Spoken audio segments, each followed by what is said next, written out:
What's going on, guys? Alex Schild here, Jiu Jitsu black belt at Bangtao. We're here back with another roll breakdown. It looks like another big guy versus small guy, and let's get straight into it. As always, we're back on the feet, especially with the big guys. Don't want them on top of me. And I noticed right away he breaks his posture, and I could go for the shoulder lock, step forward, boom, toss him right over my head, and end up right in crucifix. Worked out pretty well for me.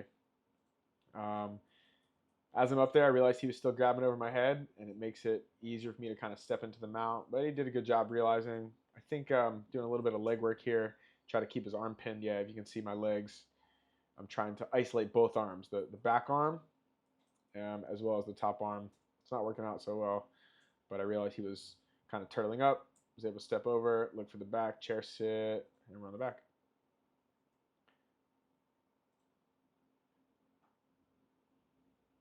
He had a pretty good scrambling from the back, but I managed to roll through and maintain my position, get the body triangle on.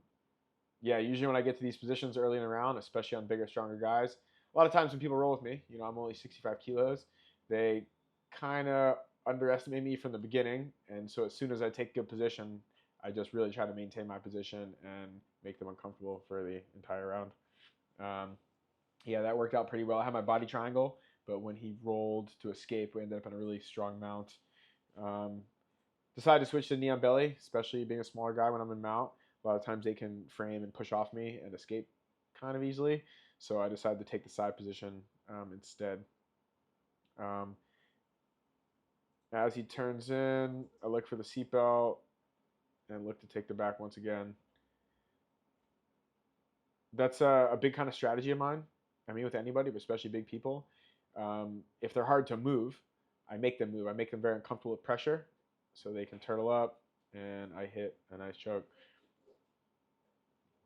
Back to the feet again. A little bit of dancing this time. I think this time he'll be definitely a bit more cautious. Oh, nice little ankle pick, but did not want to concede the position. A lot of times when that happens when people are training, they concede the position, but then it's a pretty tough battle if he's on top of you. So decided to pop back up right away. Bit more hand fighting, using my collar tie to manage the distance. He hit kind of a lazy little arm drag and ended up on top. Yeah, that's another reason I always start on my feet as well. A lot of times people aren't as confident with their wrestling, and they tend to do things a bit lazy, and that gives me the opportunity to take top position. Bit of knee and neck, make him turn away. I quite like this position as well too. Once he starts to turtle, hit like a nice little top spin and just kind of chase him all the way around. But he decides to turn back and expose his back. Slide my feet in and end up on the back position.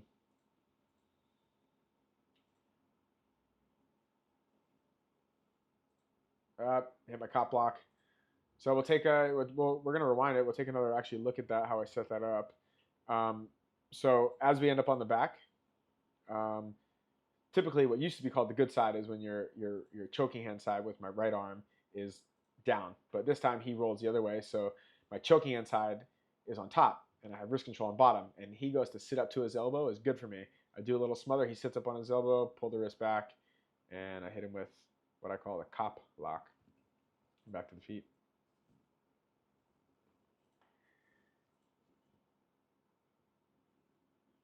So I can see he's definitely starting to wear a little bit. I think I took some of the steam out of him.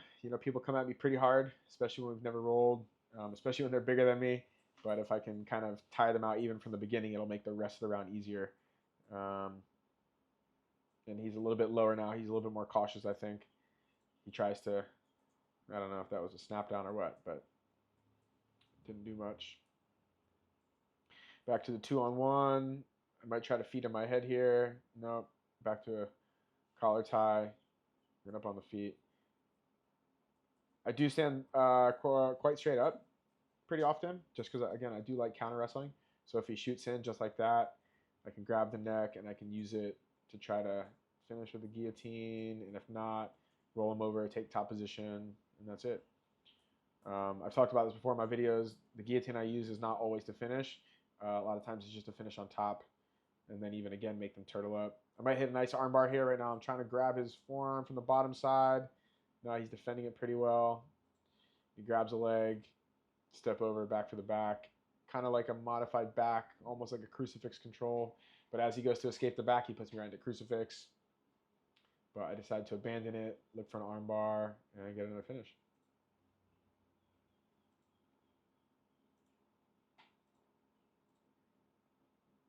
Whoop, and that's the round over. Hope you guys enjoyed it. If you guys like this type of content, let me know in the comments. If you guys like the techniques or you don't like the techniques, let me know too. And we'll see you guys at Bangtao.